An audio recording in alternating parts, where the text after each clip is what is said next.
preclinical or clinical work. This is a social scientist, or I'm a social scientist, health economist, and policy analyst looking at these conditions. The immediate objective of this talk this morning is to explain what are the economic costs of sarcopenia and hunger in the United States. Or restating of that question is how much of society's resources are lost due to these conditions. And thus, hypothetically, if the conditions were completely eliminated, how much resources would society save? And more realistically, if they were partially eliminated, how much resources might we save? The broader objective of this talk is to explain what is this type of economic study. It's a genre called a cost of illness study. And these studies link economic, epidemiologic, and impact literature. Why is such a study needed?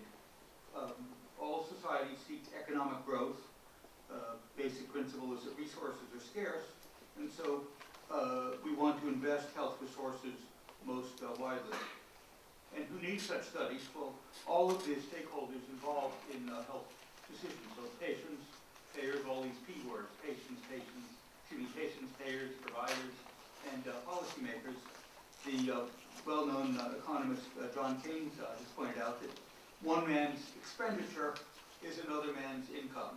So at this conference, some of you are from industry, and others may be patients or payers, and so the expenditure on one side is the income to another. So both sides want to look at the value received. Cost of illness studies entail two main types of costs. The direct costs, which is the term applied to costs within the healthcare sector for medical care, and then what are termed indirect costs, which is the value of lost time due to illness and premature death. It could be the patient or it could be other persons caring for the patient. The generic framework for looking at cost of illness can be shown by this schema. To help us remember it, I've used the signal light colors starting with green, which is the disease or condition, and then the orange in the middle is the impact of that disease, the excess risk, morbidity, or mortality that comes from that disease, in this case cachexia or sarcopenia, compared to what would happen otherwise. Patients that have those two conditions often have other diseases that have precipitated these, and so what's the added risk of morbidity and mortality from this condition on top of what would already have been present? And then each of these adverse events has associated with it economic costs.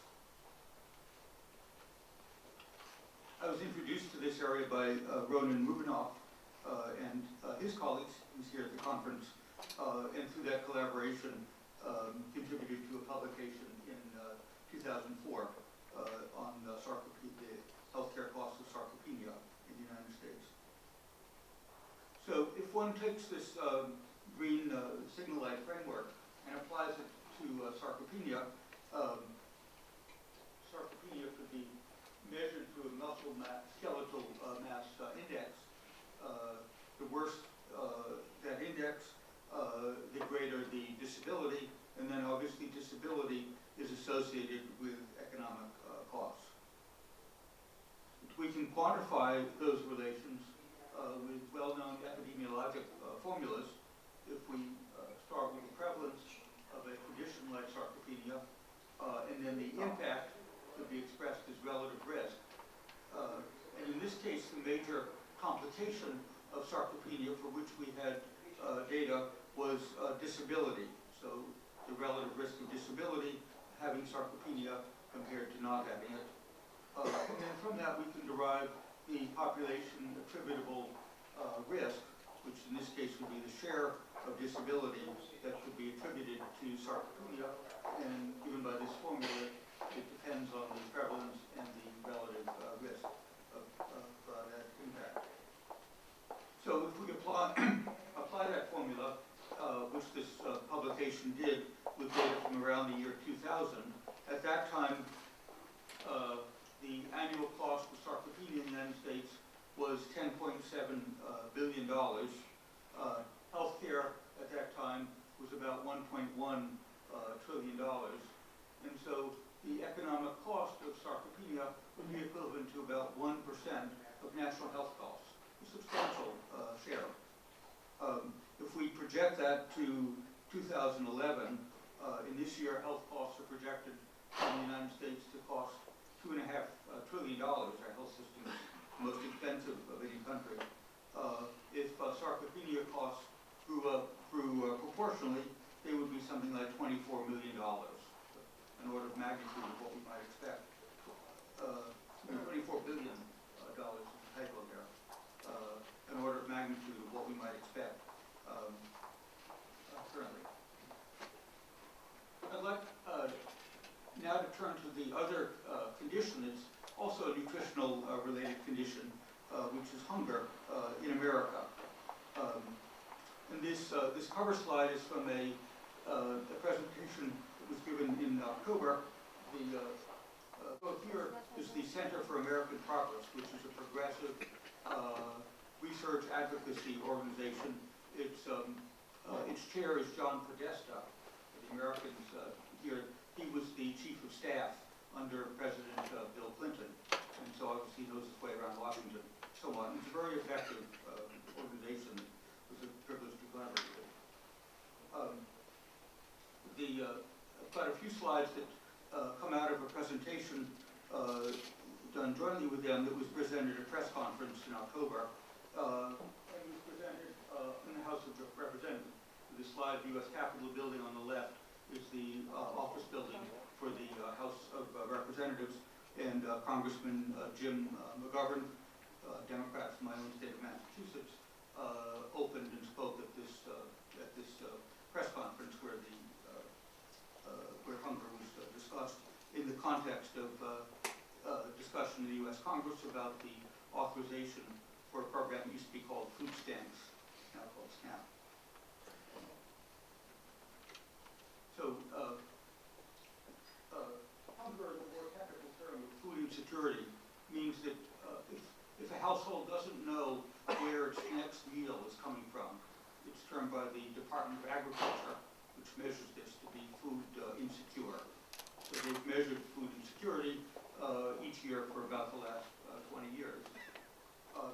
And then applying our conceptual framework again of the traffic light colors, food insecurity then is associated with various medical problems, school dropout, and also increased use of special education.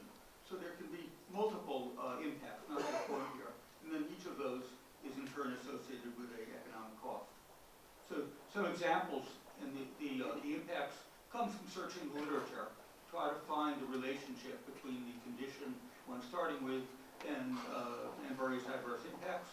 There could also be protective impacts. So these are some examples of relationships that came up in literature research. Say for depression, that somebody who is food insecure had 3.5 times the risk of depression compared to somebody who is not. So if one puts those impact relationships into the formula, we've done two studies on food insecurity. The first one was done in the year 2000, and for the health conditions it came up to $98 billion, and then redoing it in 2010 was 130, and so this component grew by $32 million. You can see you could have multiple impacts and multiple conditions in one simply sums them. In another dimension, hunger also undermines school performance, and likewise, cachexia or sarcopenia may have multiple dimensions. And so in the same way, that leads to missing school absenteeism, suspension from school, repeating a grade, and that in turn leads to school dropout. And dropout, there's been economic studies that show that somebody who drops out has lower lifetime earnings than a person who completes school. So if you add those components together, for the year 2010, we had $167 billion. The study with data from 3 years earlier was $125 billion. And so One of the implications of cost of illness studies, you can have multiple components of the cost that are displayed in the stat bar graph. You can do it in multiple time periods, look at the change over time, and so this difference of $42 million became an important piece of policy by itself. In the case of food insecurity, it's primarily a result of the economic downturn that affected the United States and many other countries. With the study, it's important to try to present the results in a way that are understandable. And so the 2010 bill can be divided by the population, and you get $542 a person, $1,400.10 per household, or a prevalence that essentially became 1 in 6 Americans after the recession were confronted by hunger or food insecurity. Another way of making it understandable is that people care about their own local area. So using their expertise, our colleagues, the Center for American Progress, have on their website this interactive map of the United States, and one can click on any state, and it brings up calculations such as these illustrated here for California that show the impact of this problem at the local level. And there were a number of states that we termed the $1 billion club, that in each of those states, the cost of hunger exceeded $1 billion in a year. Once one has the cost, the prevalence of a condition, its cost, if you have it over time, you can use that as an analytical tool. And so this data shows that hunger, as one might suspect, is a symptom of a weak economy. So in this graph, the red lines are rates of unemployment, the blue bars are rates of food insecurity, and they track fairly closely. So a few policies on hunger. One can take the magnitude of a problem, such as the food insecurity, and relate to other magnitudes that are relevant. So one could imagine that suppose the SNAP program were expanded to cover everybody with food insecurity. Our calculation said that solution would cost $83 billion, which is less than half of the hunger bill, half of the economic burden. And then also gives greater impetus on economic policies to increase employment and thus minimize this problem. Let me close with some suggestions about a research agenda in this field that's come out of this preliminary work. It would be useful first to better understand the economic costs of sarcopenia and cachexia. Such studies are most useful if they're conducted across multiple countries using a consistent methodology. Given the uncertainties within each country, one might seek to use alternative data sets, approaches, and assumptions that give a range of possible values. And a suggestion for beginning this would be to start with a scoping exercise from an expert panel. The analysis is most solid and empirically based if one chooses a setting where there are person-level claims analyses or episodes available. And at least the US, UK, and Spain are likely to have such data, and very likely others do also, and we welcome comments about that. Another area for a research agenda become economic analysis of new therapies. It could be medications or other interventions, and can be cost effectiveness analyses that relate to cost to improve health or cost benefit analyses that put an economic value on it. An example that helped lead me to this area was work with the late Abby Shepard, who was Ronan Rubinoff's wife, who led a study on AIDS wasting, and the intervention that proved to be most powerful and most cost-effective was resistance training, lifting weights and other types of exercise like that, and that improved the quality of life for patients with HIV/AIDS. Another lesson that comes out of that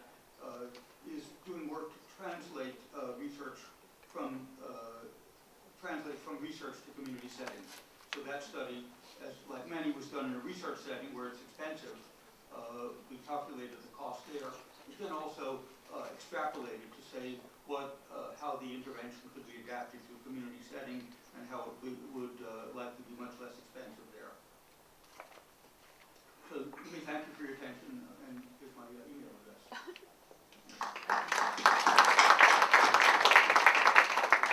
Thank you very much for your presentation, and I'm sure there's a question from the floor. Come. I was wondering if, or what the basis of your sarcopenia calculations were. Was it the paper by Dr. Rubinoff, or was there data from other sources? Because the details that you used to present data on hunger, I think that details was not part of your sarcopenia presentation. I think. Right. It's in the Jan's on the Sarcopenia. This is. Go back up. If you want to put up the slide that had the citation, but it's a paper that Rubinoff is a co-author of. Jansen, who worked with him, is the first author of that. So I didn't have the time to go through it fully, but the basic idea was data showing a risk ratio of increased risk of disability in people with sarcopenia, and then national data on the cost of disability. So each of the economic studies links data sets, and that was the key linkage in that paper. I was also intrigued by these data. Would you endeavor to break down the costs into what are we talking about? Are we talking about hospitalizations, outpatient visits? Are we talking about falls and associated fractures? But do you think there's any data on that? Are you aware of any? And, with regards to sarcopenia. Essentially, this was a more summative part. So the disability was a kind of summative measure without the pathway in that data set. I welcome comments that ideally some data set that had people with sarcopenia and the complications, and then a way of finding a comparable group of people that may have the same underlying disease but without sarcopenia on top would be a comparison group. And that would be a way of getting those data. So, possibly